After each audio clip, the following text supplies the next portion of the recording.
这是你没见过的变装方式，利用吹起的气球竟将自己鼓成个大胖子。等熊大熊二赶过来，果然没发现端倪，只是坚持不到2秒，他就泄下了气。对此，熊大熊二立马就追击了起来，这让鹈鹕顿时遭到了无妄之灾。可就在他把身体拿出来时，却没想到小野人竟躲在他的嘴巴里。眼看不妙的他急忙将身体藏进了嘴巴里，而逃跑的小野人则是又躲进了袋鼠的口袋里。只是他们出来的方式却是惊呆了袋鼠。随即逃窜的小野人在水里踩起了高跷，然而他能利用火烈鸟的双脚来行走，熊大熊二也能照葫芦画瓢的利用这来追击。紧接着小野人躲进了树洞里，对此熊大立马拿出西瓜让熊二当诱饵，而他则是在一旁准备偷袭。被缠得口水直流的小野人顿时就中计的走了出去，只是熊大的动作慢了一步，让熊二的手臂都被啃成了麻花。当意识到不妙，小野人连忙躲进了一个皮包。对此追过来的熊二立马拎起就往回跑，丝毫没有注意到这是一条鳄鱼。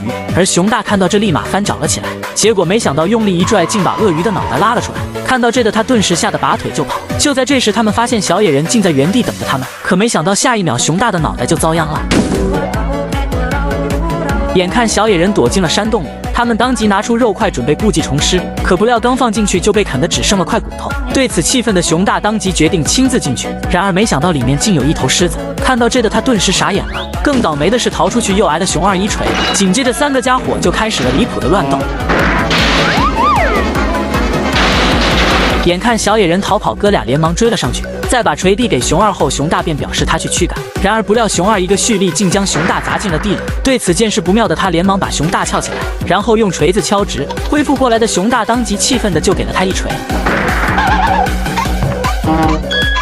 为了不再处于被动，小野人决定主动出击，利用椰子在高处搭了一个陷阱。等熊大熊二过来，他立马拿出剪刀将绳子剪断。正懵逼的2只顿时就被砸倒在了地上。然而这还没完，椰子接下来在经过一系列的反弹后，竟离谱的又往原路飞了回来。于是正懵逼的小野人顿时就被砸倒。清醒过来的熊大看到这，连忙一把抓住。然而就在他大呼发财了时，却不料小野人摇了摇头，表示他不是最小的野人，然后便看到他喊出了个更小的。看到这的熊大熊二顿时无语了，忙活了一天竟是这个结果。